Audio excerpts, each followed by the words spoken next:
हमारे सभी प्यारे प्यारे स्टूडेंट्स को हमारा प्यार भरा गुड मॉर्निंग। कैसे हैं आप सभी लोग। तो आज की वीडियो में हम बात करेंगे इंडक्टिव इफेक्ट यानी कि प्रेरित प्रभाव। ये टॉपिक आपके सभी वनडे एग्जाम के लिए बहुत ज्यादा कीमती है। चाहे आप किसी की भी प्रिपरेशन करते हो, चाहे वो सीपी नेट का एग्जाम हो, VHU, RUHS, nursing, pharmacy, paramedical, all competition और बोर्ड एग्जाम के लिए। इंडक्टिव इफेक्ट आज से हमारी जनरल ऑर्गेनिक केमिस्ट्री की शुरुआत हो रही है। अभी तक आपने जो भी पढ़ा ऑर्गेनिक केमिस्ट्री में वो सब बेसिक नॉलेज थी, लेकिन आज ऑर्गेनिक केमिस्ट्री का ये लेक्चर 16 और इससे पहले हमने पढ़ाया 15। यहां से आपकी शुरुआत होती है जनरल ऑर्गेनिक केमिस्ट्री, जिसमें आप बढ़ेंगे अभिक्रियाओं की तरफ। आपने अभी तक बॉन्ड फिजन जो हमने 15 लेक्चर कराया था, बंध विखंडन जिसमें हमने आपको पढ़ाया, यदि आपने वो क्लास नहीं देखी है तो आज की क्लास को यहीं पर स्किप कर दीजिए और सबसे पहले लेक्चर 15 को देख लीजिए। बहुत सरल था हमारा बॉन्ड फिजन। बॉन्ड फिजन हमको सिखाता है कि जो हमारे कार्बनिक यौगिक होते हैं, जो हमारे ऑर्गेनिक कंपाउंड्स होते हैं, इनके बीच होता है सहसंयोजी बंध।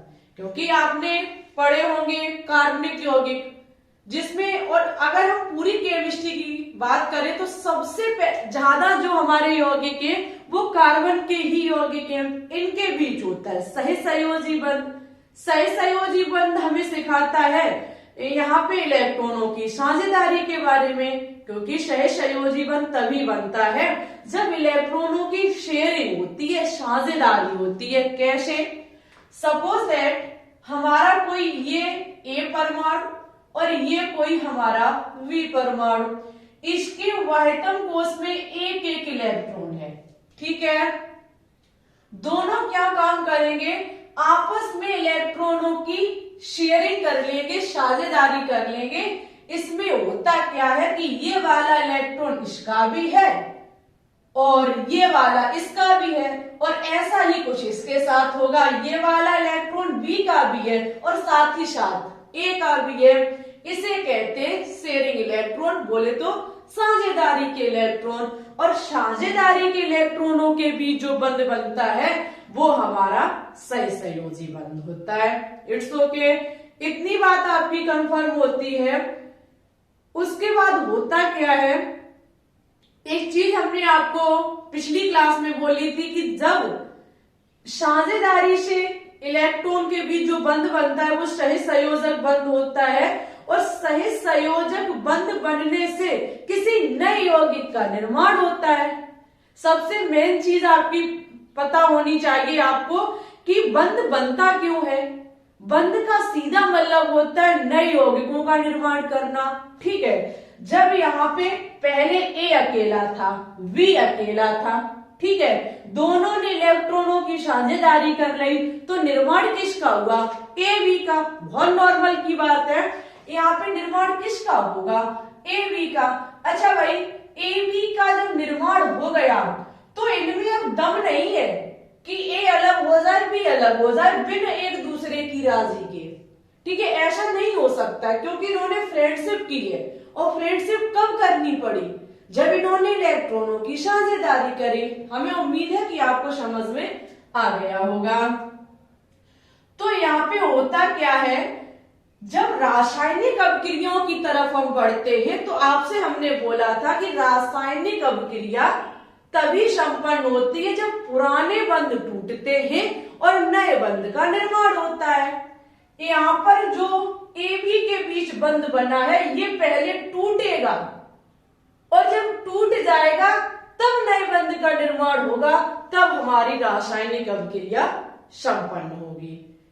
ऐसा हमने आपको पिछले लेक्चर में पढ़ाया था।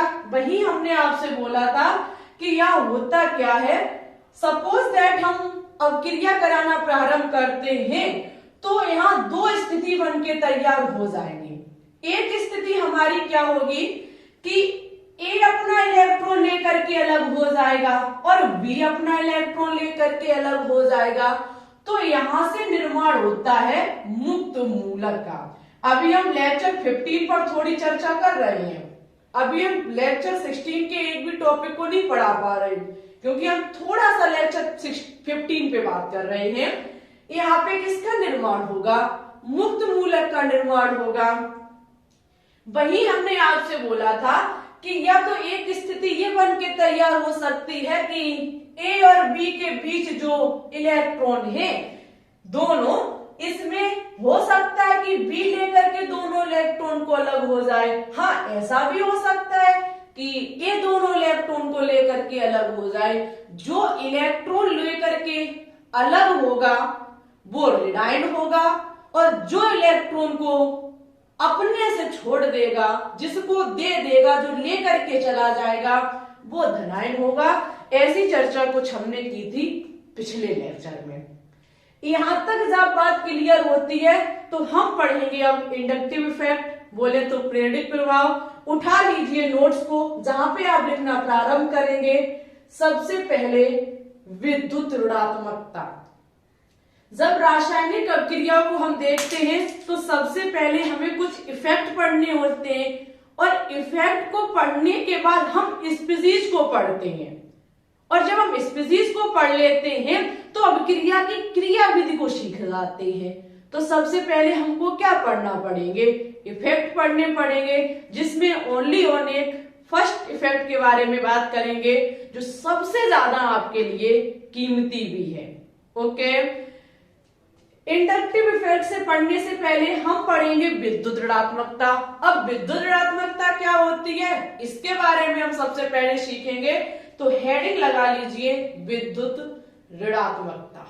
चलिए, तो अब हम बात करेंगे विद्युत ऋणात्मकता पर कि विद्युत ऋणात्मकता क्या होती है।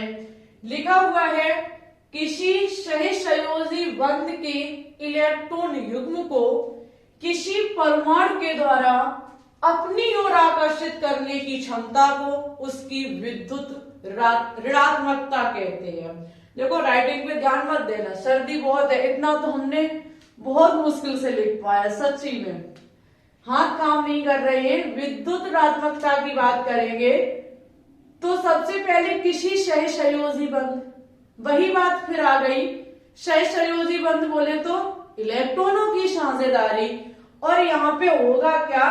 सपोज दैट कोई हमारा ए परमाणु, ये हमारा कोई बी परमाणु, ठीक है। ए का इलेक्ट्रॉन, बी का इलेक्ट्रॉन, आपस में इलेक्ट्रॉनों की हुई साझेदारी।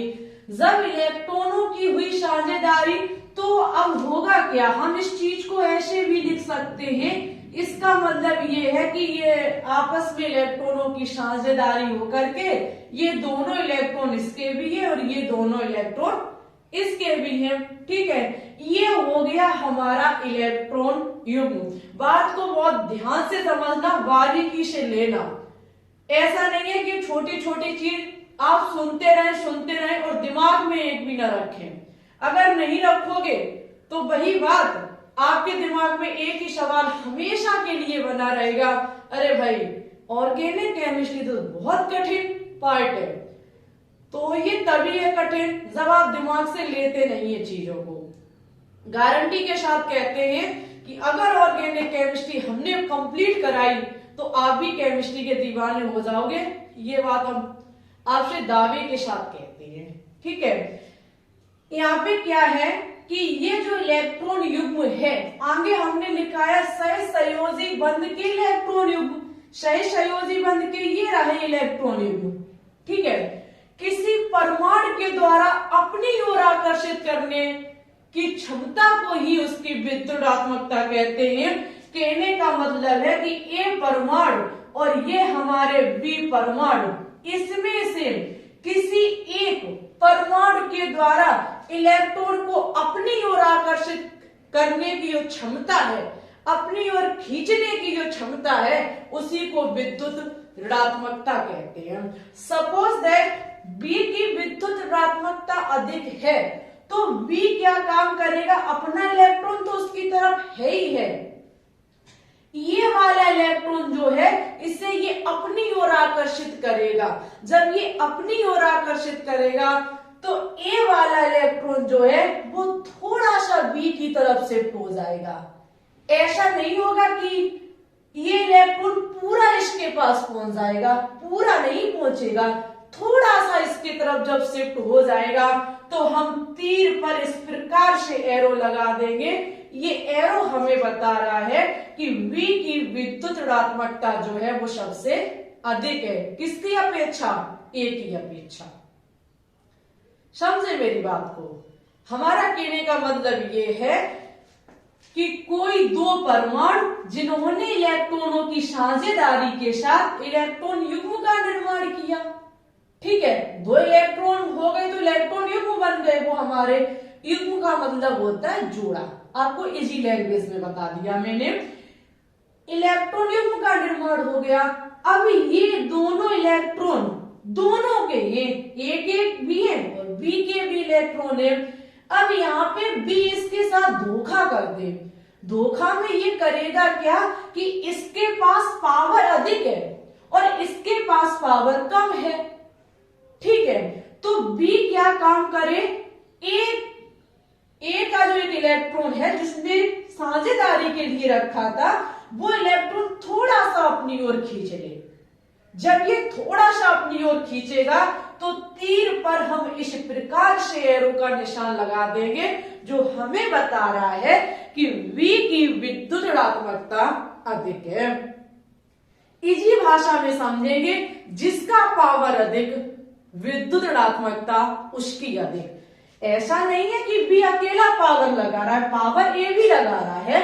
पावर यानी कि A भी B के इलेक्ट्रॉन को अपनी ओर खींचने की कोशिश कर रहा है और B A के इलेक्ट्रॉन को अपनी ओर खींचने की कोशिश कर रहा है। जहां पर B में अधिक ताकत होने के कारण, B में अधिक विद्युत ऋणात्मकता होने के कारण ये इलेक्ट्रॉन थोड़ा सा B की तरफ शिफ्ट हो जाएगा, जहां हम कह देंगे कि V की विद्युत ऋणात्मकता अधिक है। It's okay. बहुत इजी चीज थी हमारी ये, इसको समझ गए तो आपका इंडक्टिव इफेक्ट आपके लिए आसान हो जाएगा, ठीक है। यहाँ पे एक चीज की और विशेष ध्यान रखना आप लोग, सपोज दैट अगर कभी ऐसा लिखा आपको दिख जाए और ऐसा लिखा आपको दिख जाए तो मन में ये विचार मत लाना कि ये गलत है और ये सही है। ये पूर्णतः गलत है, क्योंकि हमने आपसे बोला कि पूर्णतः इलेक्ट्रॉन अपनी तरफ नहीं रख सकता है कोई भी परमाणु। अगर इलेक्ट्रॉनों के बीच साझेदारी हुई है तो विद्युत ऋणात्मकता होने के कारण इलेक्ट्रॉन को थोड़ा अपनी ओर खींच सकता है। और जब इलेक्ट्रॉन किसी एक परमाणु की तरफ थोड़े से शिफ्ट होते हैं तो वहां पर हम तीर पर इस प्रकार से एरो लगा देते हैं।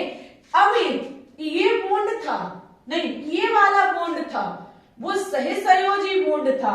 अब ये जो बन के तैयार हुआ इसे हम कहेंगे ध्रुवण बंध। क्या कहेंगे? ध्रुवण बंध, जिसे इंग्लिश में कहा जाता है पोलर बॉन्ड। इस चीज का भी आप विशेष ध्यान रखना, विद्युत ऋणात्मकता के कारण पोलर बॉन्ड का निर्माण होता है। पोलर बॉन्ड का निर्माण कब होता है? जब इलेक्ट्रॉन किसी एक परमाणु की तरफ थोड़े से शिफ्ट हो जाते हैं। जब इलेक्ट्रॉन, समझना मेरी बात को, इलेक्ट्रॉन किसकी तरफ शिफ्ट हुए? बी की तरफ। किसकी तरफ? बी की। जब कोई इलेक्ट्रॉन को लेता है तो उस पर क्या आता है? माइनस चार्ज, और जो इलेक्ट्रॉन को देता है उस पर आता है प्लस चार्ज। लेकिन इलेक्ट्रॉन पूर्णता तो नहीं दिया उसने, और ना इसने पूर्णता लिया है। ना तो बी ने पूर्णता लिया, ना ए ने पूर्णता दिया। जब ऐसा नहीं होता है तो यहां बी पर आएगा पार्शियल निगेटिव और ए पर आएगा पार्शियल पॉजिटिव। पार्स होता है, ठीक है, पार्शियल कह देते हैं, लेकिन वैसे शुद्ध शब्द पार्स होता है। यहां पर ये पार्स हमें बता रहा है कि इलेक्ट्रॉन के भी जो इलेक्ट्रॉन है वो थोड़े से शिफ्ट हुए हैं किसी एक परमाणु की तरफ। अब वो किसकी तरफ? जिसके पास निगेटिव है वो इलेक्ट्रॉन ग्राही है, और जिसके पास प्लस है वो इलेक्ट्रॉन दाता है। It's okay. हमें भरोसा है कि ये चीजें आपकी क्लियर हुई होंगी। इसमें एक चीज आपको ध्यान में रखनी है कि पार्शियल नेगेटिव और पार्शियल पॉजिटिव क्या होता है, ध्रुवण बंध क्या होता है। ध्रुवण बंध तब उत्पन्न होता है जब विद्युत ऋणात्मकता के कारण इलेक्ट्रॉन किसी एक की तरफ शिफ्ट हो जाते हैं, पूर्णता नहीं, आंशिक रूप से, थोड़े से। थोड़ा का मतलब हमें ये पार्शियल चीज बता रही है, एरो पर ये तीर बता रहा है हमको कि कैसे इलेक्ट्रॉन शिफ्ट हुए हैं। अब आगे के पॉइंट को पढ़ेंगे। आगे का पॉइंट क्या लिखता है कि आवर्त सारणी में वर्ग में ऊपर से नीचे जाने पर विद्युत ऋणात्मकता कम होती है और आवर्त सारणी में बाएं से दाएं जाने पर विद्युत ऋणात्मकता बढ़ जाती है।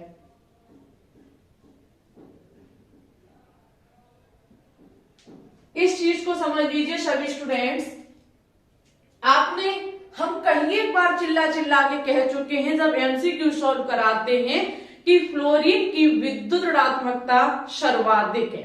फ्लोरीन की विद्युत ऋणात्मकता सर्वाधिक है, कहीं एक बार मैंने आपसे बोला है।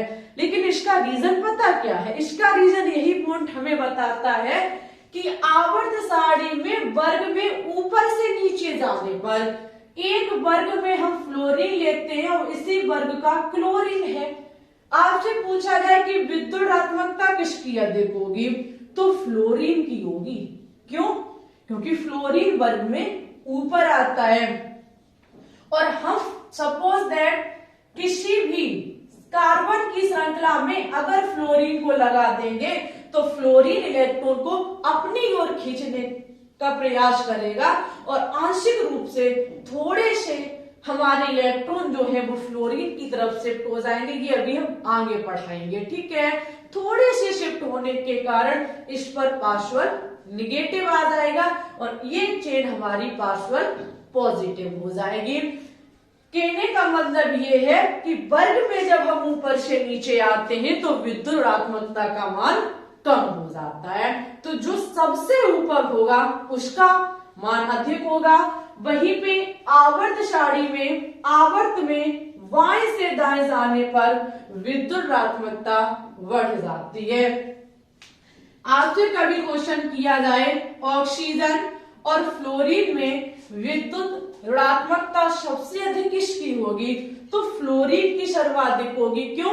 क्योंकि बाएं से दाएं जाने पर विद्युत ऋणात्मकता का मान बढ़ जाता है, ठीक है।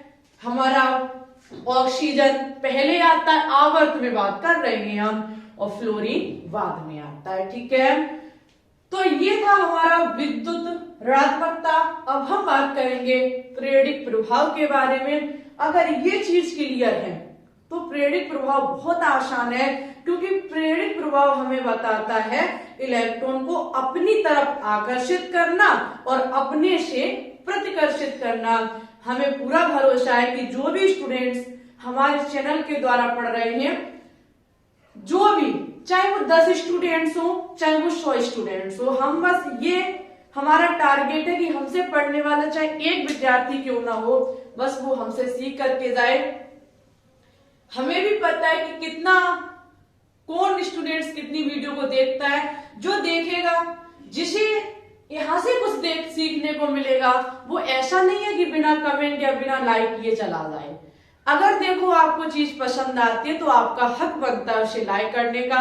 और डियर स्टूडेंट्स, इसी के साथ हम आपकी रिक्वेस्ट को सुनते हुए मॉर्निंग 7 बजे लाइव स्ट्रीम स्टार्ट कर रहे हैं। शाम को 6 बजे लाइव स्ट्रीम होनी असंभव हमें लग रही है, इसलिए नहीं हम शाम 6 बजे हमने बंद कर दी है, क्योंकि हम दोपहर में बिजी रहते हैं, ठीक है। सुबह 9 बजे से 3 बजे तक हमारे पास कोई समय नहीं है।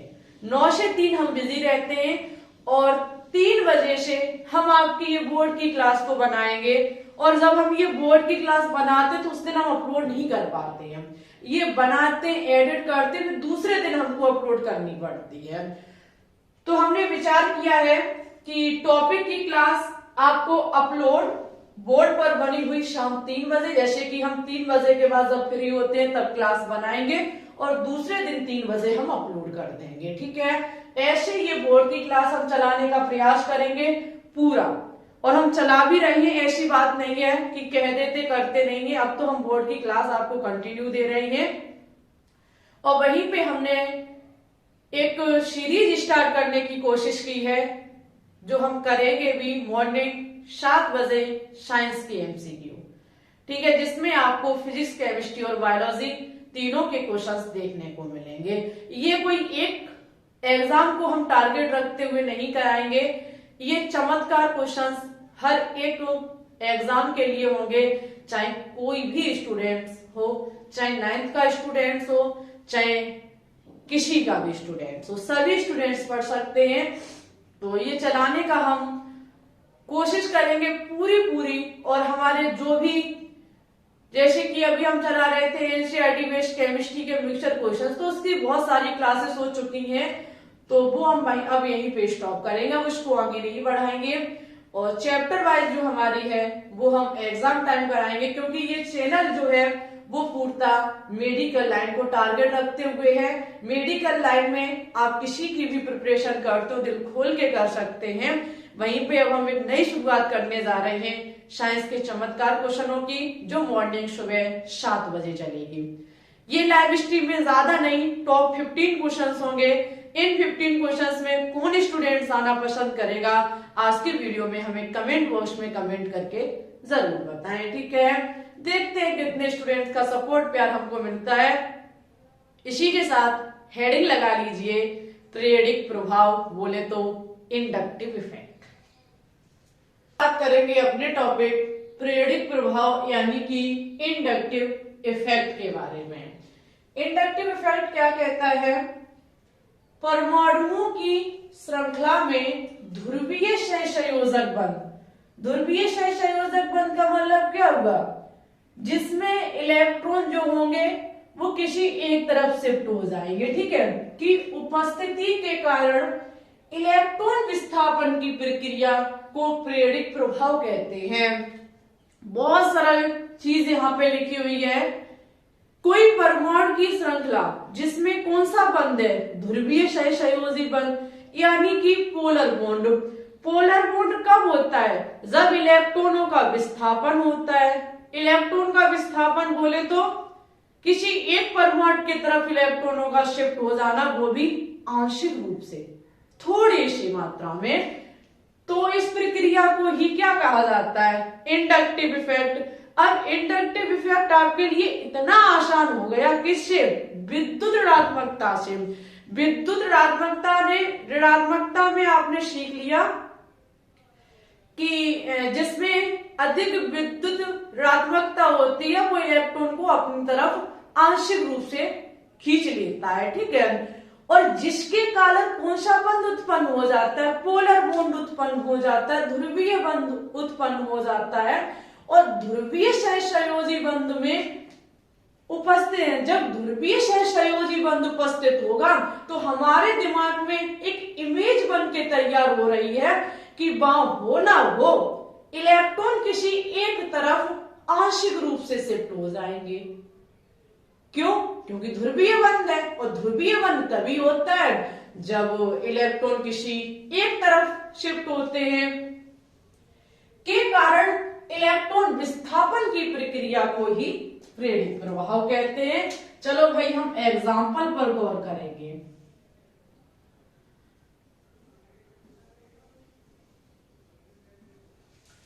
एग्जाम्पल किसी श्रृंखला, सपोज दैट हमने कोई एक कार्बन की श्रृंखला ली, ठीक है। इसमें हमने क्या काम किया? कोई एक परमाणु लगा दिया, कोई एक समूह लगा दिया, ठीक है। वो समूह हमारा X है। हमने कोई दूसरी श्रृंखला ली, समझना मेरी बात को ध्यान से, 3 से 6, 3 से 6, ठीक है। हमने कोई एक श्रृंखला ली जिसमें X ग्रुप लगाया, हमने कोई श्रृंखला ली जिसमें हमने Y ग्रुप लगाया। अब हमें ये भी पता है हम किसको पढ़ने जा रहे हैं? पीरियडिक प्रभाव को। पीरियडिक प्रभाव हमें क्या सिखाता है? कि इलेक्ट्रॉन का विस्थापन होना। अब यहाँ पे होगा क्या? जो हमारा X है, X समूह जो है वो आकृषी समूह है। कैसा है? आकर्षीय समूह। आकर्षित समूह का मतलब होता है जो अपनी तरफ किसी चीज को आकर्षित करता हो, किसी समूह को ऐसा समूह जो किसी चीज को अपनी ओर आकर्षित करता हो। और y जो है वो हमारा प्रतिकर्षी है। प्रतिकर्षी का मतलब है जो अपने से दूर भेजता हो, जैसे कि माइनस माइनस एक दूसरे को प्रतिकर्षित करते हैं, प्लस माइनस एक दूसरे को आकर्षित करते हैं। X समूह हमारा कैसा है? आकर्षी, इलेक्ट्रॉन को अपनी तरफ आकर्षित करेगा। जब ये अपनी तरफ इलेक्ट्रॉन को आकर्षित करेगा, इमेज बनाइए दिमाग में, इमेज बनाइए कि पूर्णता नहीं होंगे, थोड़े से इलेक्ट्रॉन इसकी तरफ आकर्षित होंगे। जब थोड़े से इलेक्ट्रॉन इसकी तरफ आकर्षित होंगे, समझना मेरी बात को, ये X जो है वो आकर्षीय समूह है। और आकर्षीय समूह क्या करेगा? इलेक्ट्रॉन को अपनी तरफ आकर्षित करेगा। जब ये इलेक्ट्रॉन को अपनी तरफ आकर्षित करेगा तो हमारा थोड़ा सा, जब ये इलेक्ट्रॉन इसकी तरफ आकर्षित करेगा तो इस पर पार्शियल निगेटिव चार्ज आ जाएगा। ठीक है, पार्शियल निगेटिव चार्ज। और ये कार्बन कैसा हो जाएगा? Partial positive. क्यों? क्योंकि इससे इलेक्ट्रॉन इधर गए। जो इलेक्ट्रॉन को छोड़ता है वो प्लस, जो लेता है वो माइनस। एक्स ने लिए पार्शियल निगेटिव, पार्शियल हमें बताता है कि कम, ठीक है, पूर्णता नहीं, थोड़े से, और पार्शियल हमें बताता है कि इसने भी थोड़े से ही दान किए। अच्छा, एक्स समूह ने इससे इलेक्ट्रॉन को अपनी तरफ आकर्षित किया, पार्शियल निगेटिव आया, पार्शियल पॉजिटिव आया। क्या चेन पर कोई इफेक्ट नहीं पड़ेगा? क्या एक ही कार्बन पर इफेक्ट पड़ेगा, इस चेन पर इफेक्ट नहीं पड़ेगा? इमेज बनाओ डियर स्टूडेंट्स दिमाग में। सपोज दैट हम यहाँ खड़े हुए हैं और एक रस्सी हमने पकड़ी हुई है और इस रस्सी को हम अपनी तरफ खींच रहे हैं और इधर इस रस्सी से लगभग 6 से 7 लोग लगे हुए। सपोज दैट 20 से 25 लोग हैं, माना कि 20 से 25 लोग इस रस्सी को पकड़े हैं, वो 20 से 25 और हम अकेले, हम रस्सी को अपनी तरफ खींच रहे हैं, वो 20 से 25 अपनी तरफ खींच रहे हैं। समझना मेरी बात को, हम अकेले क्या, हमारी तरफ भी बहुत सारे लोग हैं, उसकी तरफ भी बहुत सारे लोग हैं। माना कि हम, मान लिया हम एक्स है जो रस्सी को खींच रहे हैं, वो कैसे है? वो हमारे सारे ये कार्बन है। अब हम एक ऐसा झटका लगाए, रस्सी को अपनी तरफ खींचे, तो जो पहला वाला सदस्य है वो थोड़ा सा मेरी तरफ खींचेगा, उसका दूसरा वाला थोड़ा सा, उसके पीछे वाला और थोड़ा सा, और जो सबसे लास्ट में होगा हो सकता है कि उसे झटका मालूम भी ना पड़े। समझे मेरी बात को? हमने कोई रस्सी पकड़ी, उस रस्सी को कहीं एक मेंबर पकड़े खड़े हुए हैं और हमने इस कदर का झटका मारा कि जो उस पर मेंबर थे वो थोड़े से मेरी तरफ खींचे, जिसमें जो झटका सबसे ज्यादा लगेगा वो पहले वाले को लगेगा, उससे कम पीछे वाले को, उससे भी कम पीछे वाले को, और ऐसा भी हो सकता है कि सबसे पीछे वाले को मालूम भी ना पड़े। तो वही कुछ यहाँ पर है, जब ये कार्बन को अपनी तरफ, जब ये एक्स समूह इलेक्ट्रॉन को अपनी तरफ खींच रहा है तो इस पर ज्यादा इफेक्ट पड़ेगा, इस पर कम इफेक्ट पड़ेगा। ये हो सकता है थोड़े से इसके इलेक्ट्रॉन आगे बढ़े तो इस पर और कम प्लस चार्ज आएगा, इस पर और कम प्लस चार्ज आएगा, यानी कि पार्शियल पार्शियल पॉजिटिव, 2 बार पार्शियल हमें बता रहा है कि इसकी अपेक्षा कम, और इस पर और भी कम। और ये जो हमारा इफेक्ट है ये ओनली ऑन अधिकतम 3 कार्बन पर ही पड़ सकता है, 3 से ज्यादा फिर नगण्य हो जाता है, इससे ज्यादा पर कोई इफेक्ट नहीं पड़ता है। बाई हमें क्या बता रहा है? बाई हमें बता रहा है इलेक्ट्रॉन को प्रतिकर्षी अपने से दूर भेज रहा है। जब ये इलेक्ट्रॉन को अपनी दूर भेजेगा तो इलेक्ट्रॉन किसकी तरफ शिफ्ट होंगे? वो चेन की तरफ। किसकी तरफ शिफ्ट होंगे? चेन की तरफ।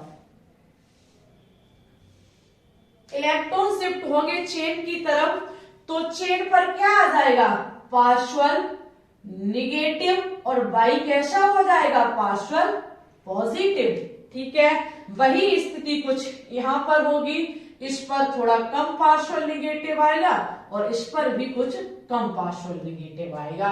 ठीक है, क्योंकि पहले वाले पर ज्यादा इफेक्ट पड़ता है और शेष पर इतना इफेक्ट नहीं पड़ता। ये चीज आपके दिमाग में होनी चाहिए कि एक्स समूह हमें बताता है आकर्षी समूह इलेक्ट्रॉन को अपनी तरफ आकर्षित करना। जब ये इलेक्ट्रॉन को अपनी तरफ आकर्षित कर रहा है तो पार्शियल निगेटिव आएगा और अपने से दूर भेज रहा है तो पार्शियल पॉजिटिव आएगा। अब ये एक्स और वाई हमने आपको एग्जाम्पल में बताए। अब देखो डियर स्टूडेंट्स, जिस चेन पर पार्शियल निगेटिव यानी कि जिस पर आकर्षी समूह लगा होता है, जिसके कारण उस समूह पर पार्शियल निगेटिव और चेन पर पॉजिटिव आता है, और ऐसा समूह जो पार्शियल पॉजिटिव है तो इसे अलग अलग नाम दिए जाते हैं। यानी कि ऐसे समूह जो पार्शियल निगेटिव चार्ज उत्पन्न करते हैं उससे हमारा एक प्रभाव उत्पन्न होता है जो हमारा -I प्रभाव है। क्योंकि ये कौन सा समूह लगा हुआ है, ये माइनस समूह लगा हुआ है। क्यों? क्योंकि ये इलेक्ट्रॉन को आकर्षित कर रहा है, जब आकर्षित कर रहा तो ये माइनस हो गया, तो ये -I समूह बोला जाएगा। क्या बोला जाएगा? -I समूह, जिसके कारण हमारा I इफेक्ट उत्पन्न होता है। और ये +I समूह लगा हुआ है तो ये हमारा +I प्रभाव उत्पन्न करेगा और पूरे इंडक्टिव इफेक्ट को I प्रभाव भी कहा जाता है। इस चीज का भी विशेष ध्यान रखना। पूरे इंडक्टिव इफेक्ट को I प्रभाव भी कहा जाता है और ऐसे समूह जो इलेक्ट्रॉन को आकर्षित करते हैं वो -I समूह कहलाते हैं, और ऐसे समूह जो इलेक्ट्रॉन को प्रतिकर्षित करते हैं वो +I समूह कहलाते हैं। इन्हें -I इफेक्ट कहा जाता है, इनको +I इफेक्ट कहा जाता है। अब कौन से हमारे -I समूह होते हैं, कौन हमारे +I समूह होते हैं, हम इसके बारे में आपको बताएंगे। क्योंकि जो -I समूह होंगे वो इलेक्ट्रॉन को आकर्षित करेंगे और जो +I समूह होंगे वो इलेक्ट्रॉनों को प्रतिकर्षित करेंगे। ठीक है, ये चीज आपको बड़ा ध्यान से समझनी है क्योंकि इसी का इंडक्टिव इफेक्ट में बहुत बड़ा रोल है। तो इस चीज पर एक छोटी सी नोट डाउन लाइन करेंगे, वो नोट हम करके अभी आपको दिखा रहे हैं। उससे पहले इसकी स्क्रीनशॉट ले लीजिए। देखेंगे कि कौन से समूह -I इफेक्ट प्रभाव उत्पन्न करते हैं और कौन से +I इफेक्ट उत्पन्न करते हैं। तो सबसे पहले प्रेरित प्रभाव जो है वो 2 टाइप से होता है, धनात्मक प्रेरित प्रभाव और एक होता है ऋणात्मक प्रेरित प्रभाव। जो धनात्मक प्रेरित प्रभाव होता है इसे +I इफेक्ट कहा जाता है और ऋणात्मक वाले को -I इफेक्ट कहा जाता है। ठीक है, तो आपकी स्क्रीन के सामने हमने समूह रखे हैं कि कौन से -I इफेक्ट करेंगे उत्पन्न और कौन से +I इफेक्ट। ये एक सीरीज है जो कि घटते क्रम में है।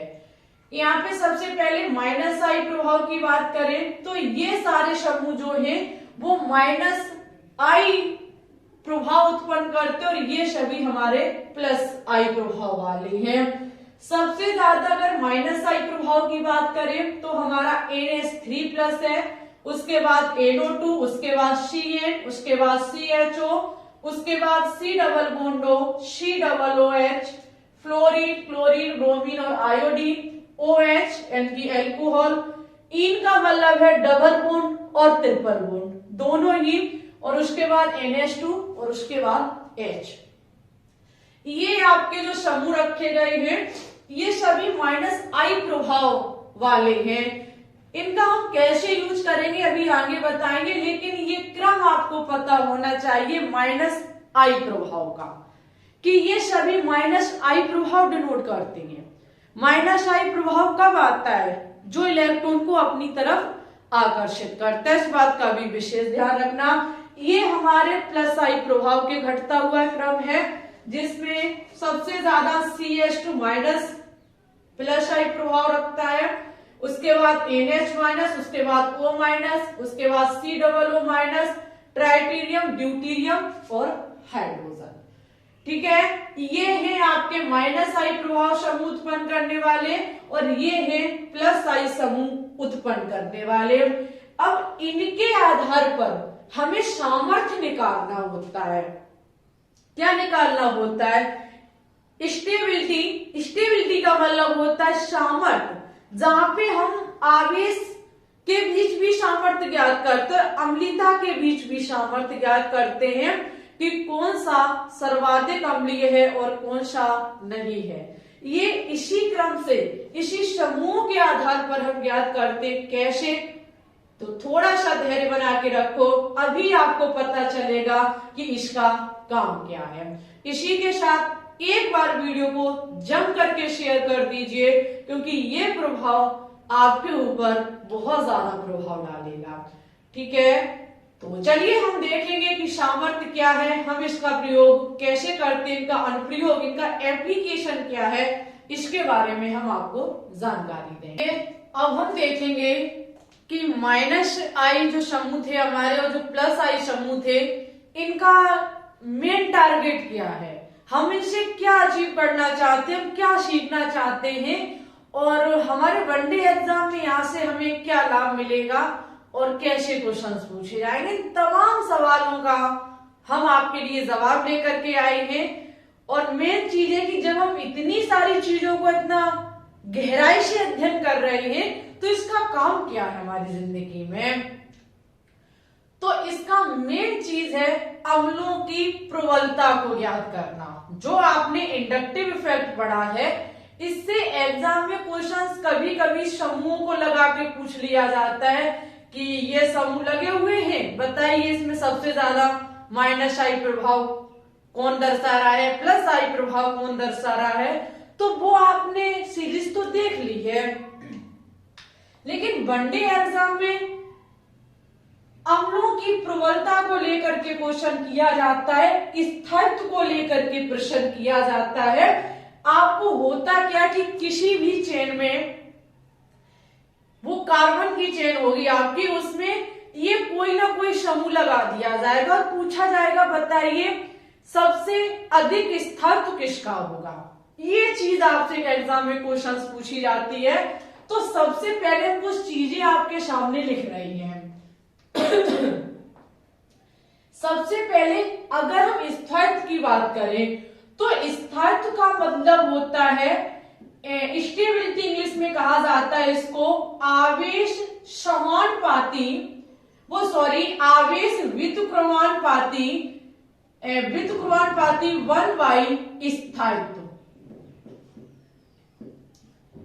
कहने का मतलब है कि आपका स्थायित्व आवेश के व्युत्क्रमानुपाती होता है। आवेश के व्युत्क्रमानुपाती क्या होता है? स्थायित्व। व्युत्क्रमानुपाती हमको सिखाता है कि जिसमें एक चीज बढ़ेगी तो दूसरी कम होगी, दूसरी बढ़ेगी तो पहले वाली कम होगी। अगर किसी भी चेन में आवेश बढ़ रहा है, अगर किसी भी चेन में आवेश बढ़ रहा है तो उसका स्थायित्व कम हो जाएगा, और आवेश कम होगा तो स्थायित्व बढ़ जाएगा। हमें बस यही सीखना है कि स्थायित्व बढ़ता कैसे है। हमें एग्जाम में पूछा जाएगा कि बताइए निम्न समूह में से स्थायित्व सबसे ज्यादा किसका है। तो स्थायित्व ज्ञात करने के लिए आपका आवेश कम होना चाहिए। जिसका आवेश कम होगा स्थायित्व उसका अधिक होगा। ठीक है, अब हम आवेश को कैसे कम करेंगे? आवेश हमारा कब कम होगा? तो सपोज दैट, दिमाग में एक इमेज बनाइए कि किसी भी कार्बन की श्रृंखला में, जो कार्बन की श्रृंखला हमारी पॉजिटिव है, उस पर प्लस चार्ज है और उस पर अगर माइनस का कोई समूह लगा दिया जाए जो माइनस आई इफेक्ट प्रभाव डालता है, तो बताइए या कम होगा। आंसर एग्जाम्पल के तौर पर देखेंगे सभी विद्यार्थी।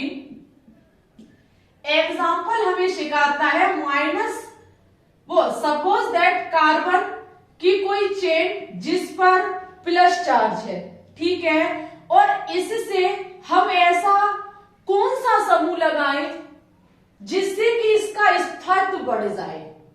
स्थायित्व बढ़ाने के लिए यहाँ पे माइनस आई समूह को लगाया जाए या प्लस आई समूह को लगाया जाए। दिमाग में एक चीज ध्यान से रखना कि स्थायित्व तभी बढ़ेगा जब इसका आवेश कम होगा, क्योंकि स्थायित्व आवेश के व्युत्क्रमानुपाती होता है, और व्युत्क्रमानुपाती हमें सिखाता है कि एक चीज का कम होना दूसरे का बढ़ जाना। समानुपाती का मतलब होता है एक बढ़ेगा दूसरा भी बढ़ेगा, ठीक है, वो एक दूसरे के बराबर में आ जाते हैं। तो यहाँ पर अगर हम अभी हम समझा रहे हैं, सपोज दैट हम यहाँ माइनस आई समूह लगा देते हैं। माइनस आई समूह हमें क्या बताता है? माइनस आई समूह वो होते हैं जो इलेक्ट्रॉन को क्या करते हैं? ग्रहण करते हैं। माइनस आई कब उत्पन्न होगा? जब पार्शियल निगेटिव होगा, और पार्शियल निगेटिव बोले तो आकर्षित, जो इलेक्ट्रॉन को आकर्षित करते हैं। अगर हम यहाँ माइनस आई इफेक्ट वाला कोई समूह लगा देते हैं तो ये कार्बन से इलेक्ट्रॉन को क्या करेंगे? लेंगे। और जब ऐसे समूह जो इलेक्ट्रॉन को लेंगे, जब इलेक्ट्रॉन को और लेने वाले लगा देंगे तो प्लस चार्ज हमारा और बढ़ जाएगा। अगर आवेश बढ़ रहा है तो स्थायित्व कम हो जाएगा, और हमें क्या करना है? स्थायित्व को बढ़ाना है। स्थायित्व को बढ़ाने के लिए अगर कोई कार्बन की चेन है तो इसमें जो लगा होना चाहिए, अगर कार्बन की चेन हमारी पॉजिटिव है तो माइनस नहीं प्लस आई इफेक्ट वाला समूह ही यहाँ पर लगाना होगा। अगर प्लस आई इफेक्ट वाला समूह लगा है तो कार्बन की चेन प्लस कब बनी? जब इसने इलेक्ट्रॉन को दान किया, ठीक है, इलेक्ट्रॉन को दान किया तो यहाँ हुआ क्या? इलेक्ट्रॉन की कमी हुई। तो जब हम प्लस वाला लगा देंगे तो ये इलेक्ट्रॉन को दान करेंगे और इसके इलेक्ट्रॉन कंप्लीट होकर के इसके चार्ज को कम कर देंगे। जब चार्ज कम हो जाएगा, आवेश हमारा कम हो जाएगा, तो इसका स्थायित्व जो है वो हमारा बढ़ जाएगा। ऐसा ही कोई कार्बन की चेन जिस पर माइनस चार्ज लगा हुआ है, तो जब माइनस चार्ज है और इसका स्थायित्व हमें बढ़ाना है तो यह माइनस आई इफेक्ट वाले ही समूह हमको लगाने होंगे। क्यों? क्योंकि माइनस कब आया? जब इसने इलेक्ट्रॉन को ग्रहण किया, और हम माइनस आई इफेक्ट वाले समूह को लगा देंगे तो ये इलेक्ट्रॉन को क्या करेंगे? ग्रहण करेंगे, और कार्बन ने ग्रहण किया जिसके कारण आया माइनस चार्ज। अब ये चार्ज कम करना चाहता है। क्यों? क्योंकि अगर चार्ज को कम कर देगा तो इसका स्थायित्व बढ़ जाएगा।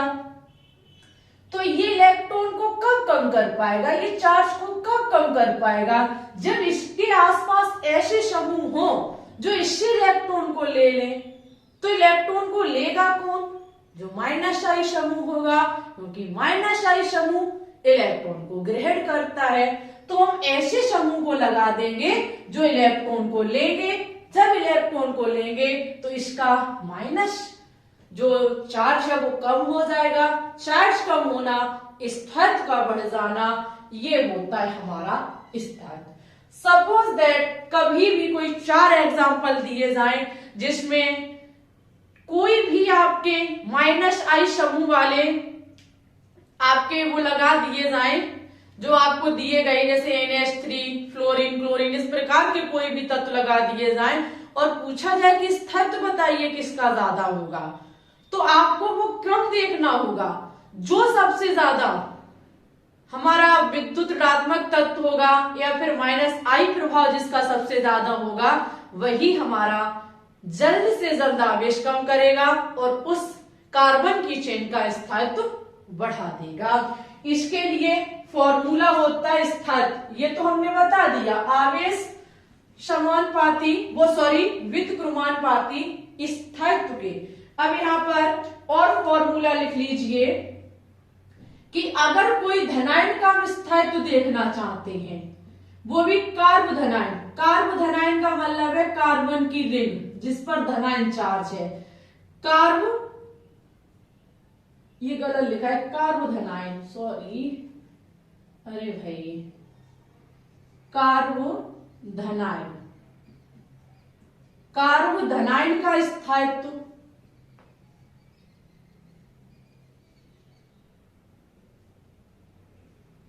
कार्ब धनायन का स्थायित्व कब बढ़ेगा? कोई धनायन चार्ज का हमारा कार्बन है, उसका स्थायित्व कब बढ़ेगा? जब हम इस पर कोई प्लस आई समूह की संख्या, यानी कि जितने प्लस आई समूह लगे होंगे, प्लस आई समूह की संख्या। समझो इसका मतलब, कोई भी कार्बन की रिंग जिस पर प्लस चार्ज है तो कार्ब धनायन को कहा जाएगा। इसका स्थायित्व कब बढ़ेगा? जब प्लस आई समूह इसके आसपास होंगे, ठीक है। जितनी अधिक प्लस आई की समूहों की संख्या होगी, धनायन का उतना ही स्थायित्व बढ़ जाएगा, ठीक है। और अगर कोई कार्ब ऋणायन है, समझिएगा, अगर कोई कार्ब ऋणायन है तो इसका स्थायित्व कब बढ़ेगा? इसका स्थायित्व कब बढ़ेगा? जब माइनस आई समूहों की संख्या ज्यादा होगी। ये एक दूसरे के समानुपाती होते हैं। समानुपाती का मतलब है कि जितने माइनस आई समूहों की संख्या बढ़ेगी, कार्ब ऋणायन का स्थायित्व उतना ही बढ़ता चला जाएगा। और स्थायित्व, आवेश को कम करके स्थायित्व बढ़ता है। अभी मैंने बताया, जब माइनस की कोई भी रिंग है और उस पर माइनस आई इफेक्ट वाला समूह जब हम लगाते हैं, तब ही उसका स्थायित्व बढ़ता है। क्यों? क्योंकि उस चेन का आवेश कम हो जाता है। आवेश का कम होना, स्थायित्व का बढ़ जाना। तो इस चीज के लीजिए स्क्रीनशॉट, समझ लीजिए स्थायित्व के बारे में। स्थायित्व कुछ चीजों पर निर्भर करता है। देखिएगा, स्थायित्व जो है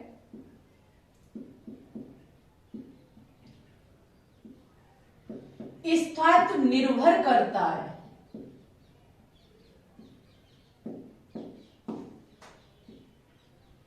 एक तो निर्भर करता है सबसे पहले डिस्टेंस, यानी कि दूरी पर। उसके बाद निर्भर करता है संख्या, यानी कि नंबर पर। उसके बाद निर्भर करता है पावर, यानी कि शक्ति पर। मेरी बात को आप लोग समझ गए। स्थायित्व का मतलब है कि अगर किसी कार्बन की चेन जो पॉजिटिव है, उसका मुझे स्थायित्व देखना है, स्टेबिलिटी उसकी देखनी है कि किसकी ज्यादा है किसकी कम है, तो उसमें मुझे देखना होगा कि समूह कौन सा लगा है। अगर पॉजिटिव समूह लगा है, प्लस आई वाला समूह लगा है किसी प्लस आई कार्बन की चेन पर, तो उसका स्थायित्व अधिक होगा, ठीक है। और ऐसे एग्जाम्पल जिसमें आपको स्थायित्व देखना है, समझना, देखना जरा। एग्जाम्पल के तौर पे देखो, एग्जाम्पल है हमारा CH2, जो कि हमारी कैसी है, ऋणायन है, ठीक है। उसके बाद CH2 और उसके बाद हमारा है CH3 जिसपे लगा है फ्लोरीन, ठीक है। ये है हमारा ए ऑप्शन। एक है हमारा CH3, वो CH2 ही होगा यहाँ पे, हाँ CH2 ही है क्योंकि माइनस चार्ज लगाना है मुझको, ठीक है। CH2 जिसपे लगा है फ्लोरीन, ठीक है। यहाँ एक कम होगा, यार 4 ही तो रखनी है आपको, ठीक है। सपोज दैट आपको ये दिया गया एग्जाम में, पूछा गया इसका स्थायित्व बताइए किसका सबसे ज्यादा है, किस ऑप्शन का। तो स्थायित्व सबसे पहले चेन हमारी दोनों है कैसी, चेन पर है ऋणात्मक, यानी कि कार्ब ऋणायन हमारा है। कार्ब ऋणायन का स्थायित्व देखने के लिए हमें इस पर क्या लगाना चाहिए, हमें ये देखना होगा कि इस पर समूह कौन सा लगा है। समूह लगा है फ्लोरीन, और फ्लोरीन कौन सा समूह है, -I प्रभाव वाला। -I प्रभाव वाला ही तो समूह है। लेकिन अब आप कहोगे कि दोनों चेन हमारी ऋणात्मक है, दोनों पर जो आपका समूह लगा हुआ है वो ऋणात्मक वाला ही लगा हुआ है, -I प्रभाव वाला, तो हम किसकी सर्वाधिक बता दें, तो इसके लिए दूरी, पहले वाले पर ऋणायन लगा हुआ है, हम दूरी देखेंगे कि कितनी दूरी पर, ये लगा हुआ है दूसरे नंबर पर और ये लगा है लास्ट वाले पर, तो इसका स्थायित्व अधिक होगा, क्योंकि दूरी पर भी निर्भर करता है स्थायित्व हमारा, कि कितनी दूरी पर हमारा समूह लगा हुआ है। अगर बराबर दूरी पर होते तो हम नंबर देखते, अगर सपोज दैट यहाँ भी पर भी हमारा F लगा हुआ है, तब हमारा स्थायित्व इसका ज्यादा होगा। क्यों, क्योंकि दो यहाँ पर हमारे -I प्रभाव वाले समूह लगे, दो जगह लगे, ये चीज भी हमको देखनी होती है। और अगर बराबर पर, यहाँ सपोज दैट यहाँ आपका CH3 है, यहाँ Cl है, बराबर पे लगा हुआ है, एक एक संख्या है, अब हम स्थायित्व किसको देंगे, तो अब स्थायित्व निर्भर करेगा पावर पर, कि विद्युत ऋणात्मक सबसे ज्यादा किसकी है, तो विद्युत ऋणात्मकता सबसे ज्यादा किसकी है, फ्लोरीन की, तो ये सर्वाधिक हमारा स्थायित्व रखेगा। ठीक है, इसकी अधिकतम स्थायित्व होगा, इसका स्थायित्व कम होगा। It's okay. ऐसा क्यों, क्योंकि क्लोरीन की विद्युत ऋणात्मकता कम होती है। हमने आपको -I प्रभाव में पहले -I प्रभाव किसका ज्यादा है, फ्लोरीन का, क्लोरीन का कम है, तो ये स्थायित्व ज्यादा रखेगा। क्यों रखेगा, क्योंकि -I की चेन है, -I वाला ही समूह लगा हुआ है, ये होता है स्थायित्व ज्ञात करने का तरीका। चलिए, तो अब हम देखेंगे अम्ल की प्रबलता। अम्ल की प्रबलता, उससे पहले आपको अम्ल के बारे में पता होना चाहिए कि अम्ल क्या होता है। तो सभी स्टूडेंट्स को पता है अम्ल जो होते हैं वो H+ आयन प्रदान करते हैं। ठीक है, अम्ल जो होते हैं वो H+ आयन प्रदान करते हैं। माना कि हमारा कार्बोजेलिक अम्ल है, कार्बोजेलिक अम्ल हमारा COOH होता है। ये क्या काम करता है, इसका COO- और ये भूल करके क्या देता है, H+ आयन देता है। अम्ल वही होते हैं जो H+ आयन डिनोट करते हैं, यानी कि देते हैं। अगर H+ आयन नहीं देते तो वो अम्ल नहीं होंगे। अब हम बात करें, अम्ल तो है, लेकिन अच्छा अम्ल कौन होता है, अच्छा अम्ल वो होता है, बढ़िया गुड एसिड वो होता है जो H+ आयन तो देता ही देता है, लेकिन इसका जो ये वाला माइनस वाला, जो आपका एनाइन वाला हिस्सा है, जिस पर, क्योंकि H+ जब निकल जाएगा तो माइनस वाला हिस्सा ही तो बचेगा, जो आपका ये एनाइन वाला हिस्सा है, ये इसका जो स्थायित्व होना चाहिए वो अधिक होना चाहिए। स्थायित्व जो है वो इसका कैसा होना चाहिए, अधिक होना चाहिए। जितना अधिक इसका स्थायित्व होगा हमारा एसिड उतना ही अच्छा होगा, यानी कि हमारा गुड एसिड होगा। कब, जब ऐसा एसिड जो घुल करके H+ आयन देता है, और जो आपका एनाइन वाला हिस्सा है, एनाइन बोले तो ऋणाइन वाला जो हमारा पार्ट है, इसका स्थायित्व अधिक होना चाहिए। अब इसका स्थायित्व कब अधिक होगा, स्थायित्व इसका तब अधिक होगा जब इस पर -I समूह लगा होगा, क्योंकि चार्ज हमारा इस पर कैसा आया, माइनस आया।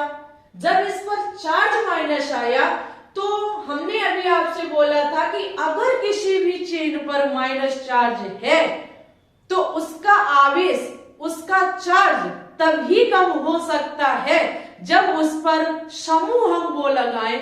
माना कि माइनस की चेन है तो -I वाला समूह लगा होना चाहिए, प्लस अगर हमारी चेन है तो +I समूह लगा होना चाहिए, तभी उसका स्थायित्व बढ़ेगा। क्यों? क्योंकि स्थायित्व तभी बढ़ सकता है जब आवेश कम होगा। आवेश कम नहीं होगा तो स्थायित्व नहीं बढ़ सकता हमारा। ठीक है, तो यहां से एक चीज क्लियर होती है हमारी, कोई भी अम्ल हो और अम्ल H+ डिनोट करता, H+ देता, जब वो H+ दे देगा तो शेष हिस्सा उसका कैसा बचेगा? माइनस का बचेगा। इसके लिए एक हेडिंग लिखेंगे सभी स्टूडेंट्स कि अम्ल की जो सामर्थ्य होती है, सामर्थ्य का मतलब शक्ति, पावर या कहीं स्ट्रॉन्ग, प्रबलता, जो अम्लीय सामर्थ्य होती है, अम्ल की जो सामर्थ्य होती है, अम्लीय सामर्थ्य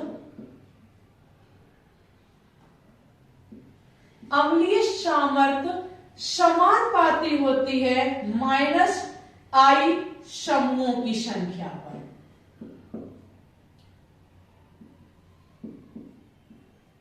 -I समूह। क्यों? क्योंकि अम्लीय सामर्थ्य कब हुआ? हमने अभी बोला H+ डिनोट कर देगा, दे देगा, तो आपका माइनस वाला हिस्सा बचेगा। अब माइनस वाला हिस्से का जितना अधिक स्थायित्व होगा, ठीक है, वो उतना ही अच्छा एसिड होगा, उसका स्थायित्व कैसे ज्यादा होगा? जब -I समूहों की संख्या अच्छी खासी लगी होगी और हम कहें ये व्युत्क्रमानुपाती होता है +I समूहों की संख्या पर।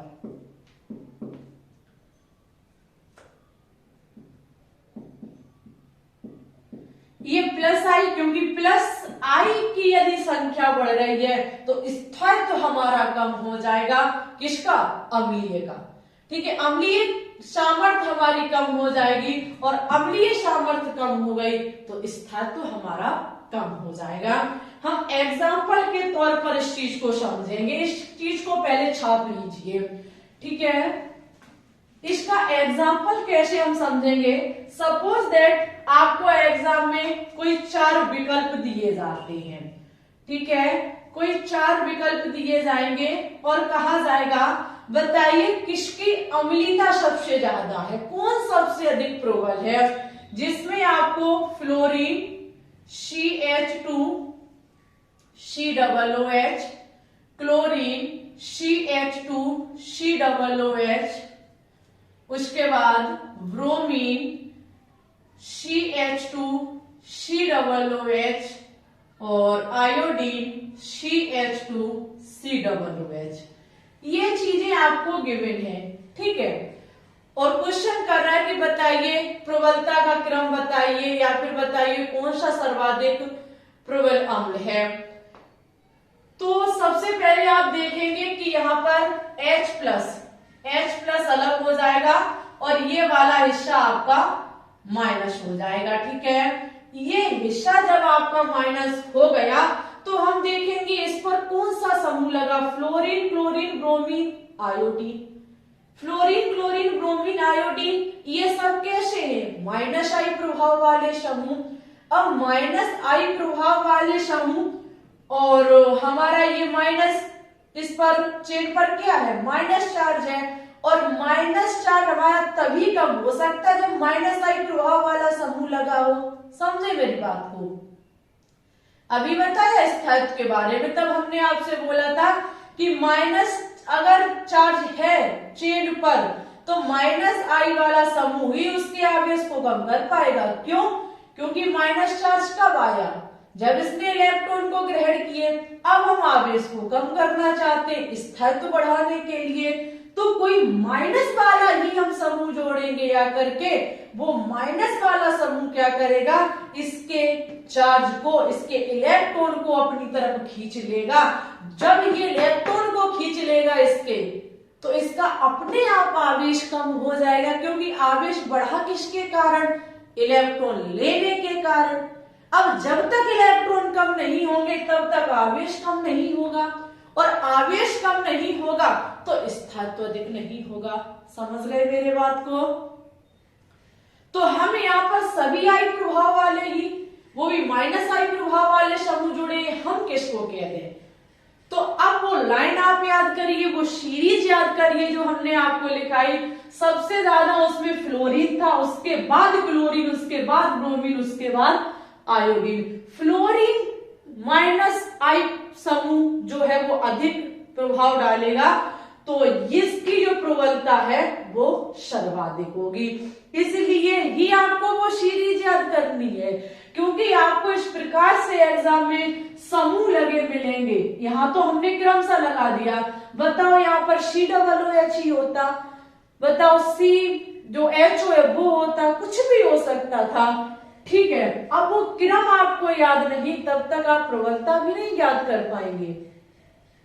प्रबलता हमारी वो सीरीज पर डिपेंड करती है, जो सबसे आगे वो अधिक अम्लीय प्रबलता हमारा रखेगा, ठीक है।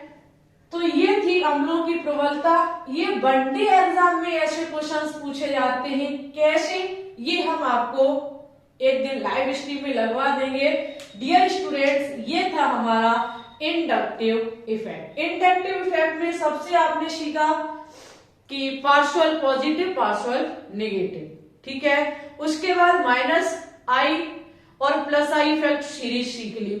उसकी सीरीज काम क्यों आती है? ये आती है अम्लता पर, स्थायित्व पर, ठीक है, क्योंकि स्थायित्व ज्ञात करने से इसका अधिक माइनस आई प्रभाव है, तो ये अधिक स्थायित्व भी रखेगा, और अधिक स्थायित्व है तो अम्लीय सामर्थ्य इसकी अधिक होगी। ऐसे ही एग्जाम में क्वेश्चंस किए जाते हैं कि कौन सा अधिक अम्लीय है और कौन सा कम अम्लीय है। तो यहाँ पर ये वाला जो फर्स्ट ऑप्शन में लिखा, इसकी सामर्थ्य अधिक होगी।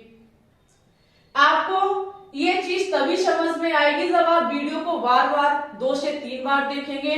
सभी स्टूडेंट्स एक बार कमेंट बॉक्स में कमेंट करके हमें बताएंगे कि आपको कोई दिक्कत तो नहीं है। अगर दिक्कत है तो हम वो MCQ के माध्यम से आपकी समस्या को सॉल्व करा देंगे। डियर स्टूडेंट्स, इसी के साथ सभी विद्यार्थी क्लास को एक बार लाइक कर देंगे, शेयर कर देंगे, और चैनल पे न्यू है तो चैनल को सब्सक्राइब कर लेंगे। और आपसे हमने बीच में बता ही दिया है कि अब आपकी डेली सुबह 7 बजे साइंस के क्वेश्चनों की एक सीरीज चलाई जाएगी, जहां पर 5 क्वेश्चंस बायोलॉजी के, 5 केमिस्ट्री के और 5 फिजिक्स के क्वेश्चंस होंगे, ठीक है। एक नई चमत्कार साइंस की क्लास को हम स्टार्ट कर रहे हैं। मॉर्निंग 7 बजे आना ना भूलें। लेकिन इस वीडियो पर ज्यादा से ज्यादा हमें बताइएगा कि आपको आज की क्लास कैसी लगी। इसके बाद हम सेकंड इफेक्ट पर बात करेंगे, तो उसके लिए भी तैयार रहना, लेकिन इस क्लास को भरपूर प्यार दीजिएगा। सभी स्टूडेंट्स टेलीग्राम चैनल को ज्वाइन कर लेंगे, लिंक डिस्क्रिप्शन में डली हुई है, नहीं तो आप सर्च करना ग्लोबल साइंस IQ, आपको मिल जाएगा। एक सर्दी के मौसम में आपने देखा होगा राइटिंग भी कुछ हमारा विशेष सही नहीं आया, इतना गंदा है नहीं जितना आया है। इसका रीजन है सर्दी में हाथ काम नहीं कर रहे हैं, लेकिन फिर भी आपके लिए सर्दी नहीं देखेंगे, बस क्लास को कंटिन्यू देते रहेंगे। आपका प्यार बना रहेगा, इस चैनल के प्रति सपोर्ट बनाए रखिएगा, तो आपको हर चीज टाइम से मिलती रहेगी। आज के लिए बस इतना ही रखते। ऑल ऑफ यू अपना ख्याल रखना, अच्छे से पढ़ते रहना, आगे बढ़ते रहना। समस्या हुई हो इस टॉपिक में करिए कमेंट, हम करेंगे आपके कमेंट का रिप्लाई और आपके डाउट्स को क्लियर भी करने का पूरा प्रयास कर डालेंगे। तहे दिल से धन्यवाद अंत तक क्लास को देखने के लिए। मिलते हैं एक नए टॉपिक में, तब तक के लिए bye bye, all the best.